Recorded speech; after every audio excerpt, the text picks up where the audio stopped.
Alright, rolling, yeah.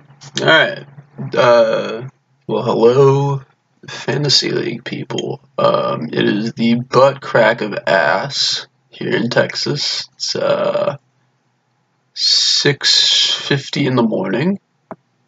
I wanted to shoot this real quick before I get my day going, but bear with me. I'm still waking up. So I intend to make 2 of these videos. This one, just explaining the cap situation, like how the cap is going to work and stuff like that, because typing it out is, it's a pain in the dick. So I'm hoping to make this video relatively short, shooting for like 7 or 8 minutes. Hopefully less than that. And then the second one will be longer, but also not entirely necessary to watch. It will more be for your reference if you need more detail on certain questions. And I'll try and timestamp this in the chat as best I can. But anyways, in this video, I'm just going to cover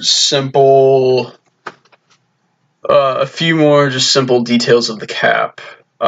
Mainly how your luxury cap money can be used, what penalties are for not staying within the cap.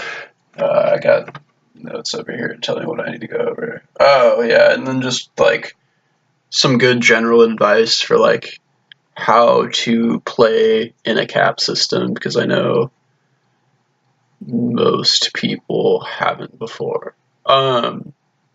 Anyways, so I guess the first thing that's important to note, and like it doesn't take much explanation, is that the cap is separate from your free agent auction budget. Your free agent auction budget has nothing to do with your cap beyond if you pick up a free agent who has some sort of value on the Fantasy Pros player list that I posted last night, which after you get past the top 150 players, I think when you get beyond that, all players are worth $0. So most free agents, we shouldn't even have to worry about how it affects your cap, unless you, of course, are switching a player with decent value for a free agent with no value.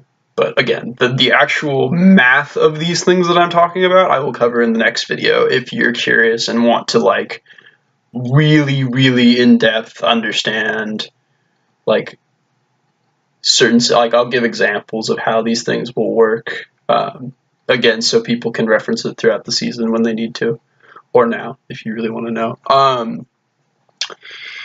The next thing is, how different players can use the luxury cap. So you have the hard cap and you have the luxury cap. People who have really good teams like Kyle, whose teams are highly likely to be valued at more than $300 after the draft, will be using their luxury cap to maintain their better than average roster. And I'll talk a little bit more about that in a sec. But the question I've sort of already gotten from a couple of people is, okay, well, if the luxury cap is just there to benefit people with really, really good teams, then how can people who don't have really, really good teams utilize their luxury cap so that it's not just an advantage for players with really good teams?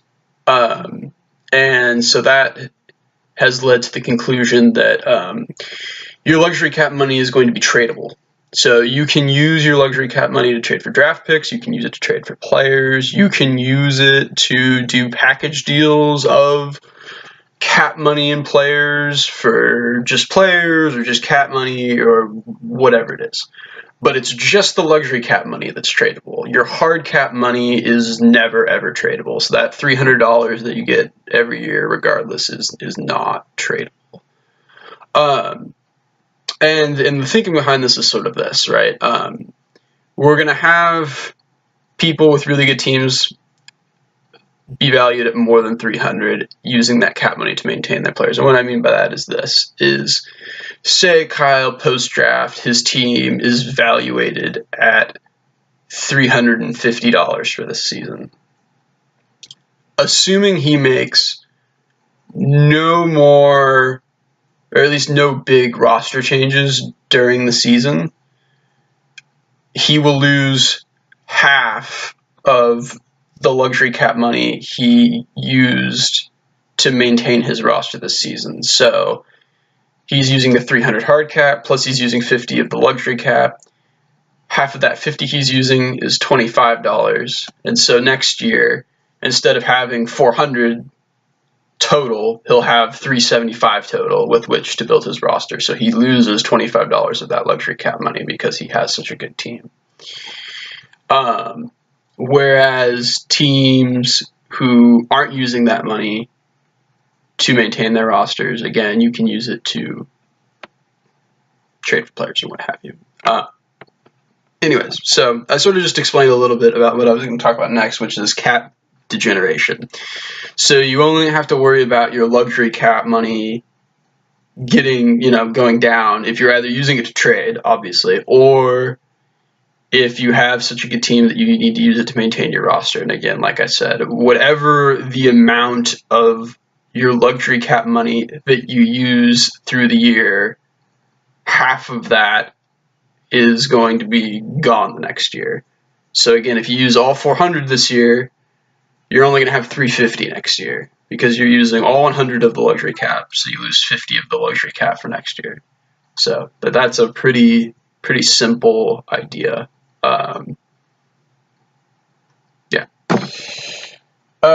Which leads me to the next part. It's how do you get luxury cap money back, right? Like, how is that going to work? If you're losing this cap money through trades or to maintain your roster, how do you get it back?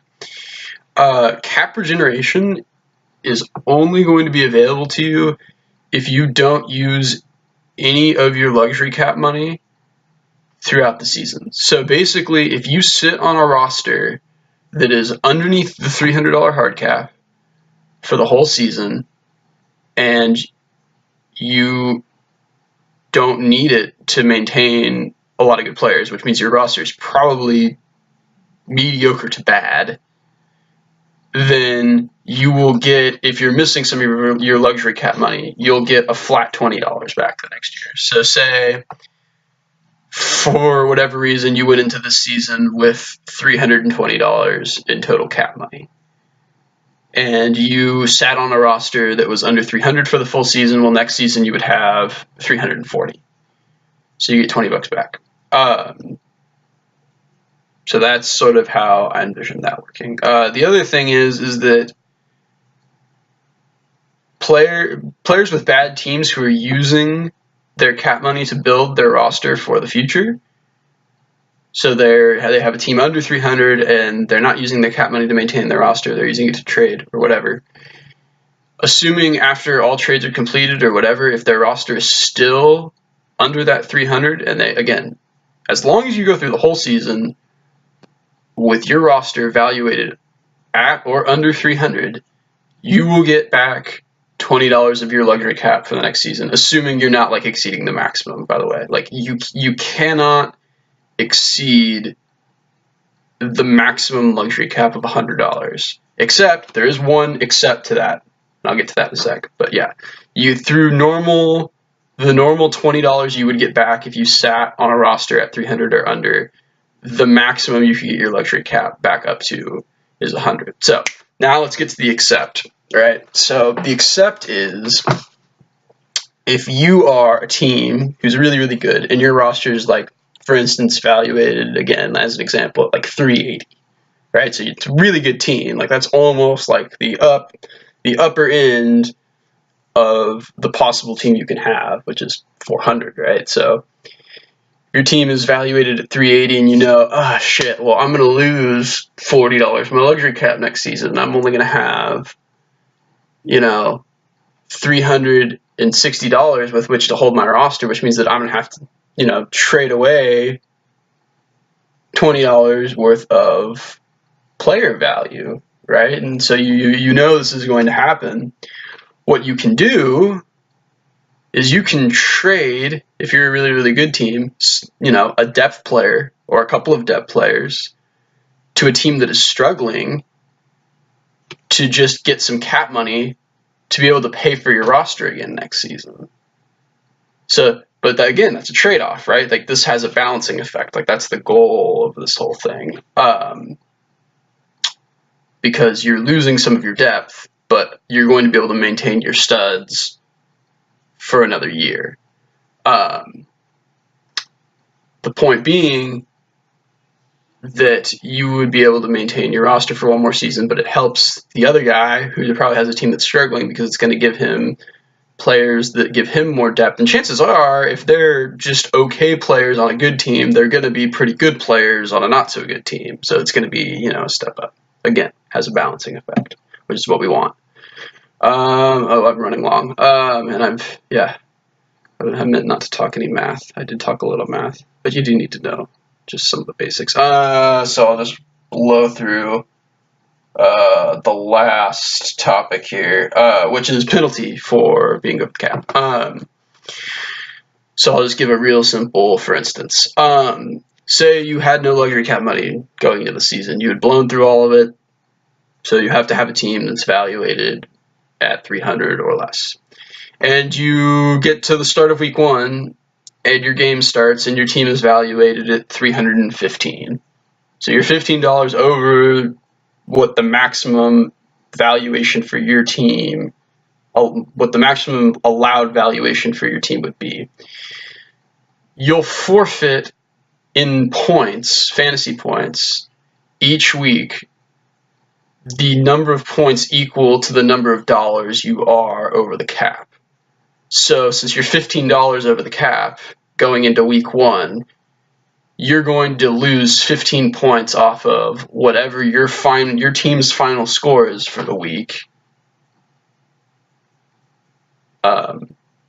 when figuring out who wins and loses that game, if you're over the cap. But again, it's pretty simple to stay under the cap because, if you go into week 1 and you realize you're $15 over the cap, well, then you can just go drop a player on your roster who's valuated at $15 for, a sleeper or, a free agent who you like or something of that nature. And just to give you an idea of players who are evaluated at or around $15, you have, Pierre Garçon, a bunch of quarterbacks, Jarvis Landry, Devin Funchess. These are decent players, but they're not players who are going to be earth-shattering not to have, and you might be able to find a free agent who will outperform them. So, or you can trade. You could go out and trade one of your depth players for some more luxury cap to another player. Just go trade for some money. But yeah, anyways, it's a cool concept. I'm excited for it. I hope you guys are too. It adds sort of another layer of strategy to the league. It adds a balancing effect to the league, and it adds options for your team, whether your team is good or not so good. You have another way to bargain now, and another way to sort of, weigh what teams need. Because even teams who don't need anything in the way of players, they're probably going to need money at some point. And if you don't have that good a roster, you're probably going to be sitting on more money than they will at some point. And you can leverage that to your advantage. Anyways, okay, that ran kind of long. So chances are the next video will be longer than this one, but it's also going to be much more specific. I'm going to whip out the whiteboard and show some math on how this stuff is going to work. But yeah, anyways, I'll timestamp all that stuff too. So if there's a specific topic you want to know more about, you can just watch that part of the video. Anywho, all right, peace.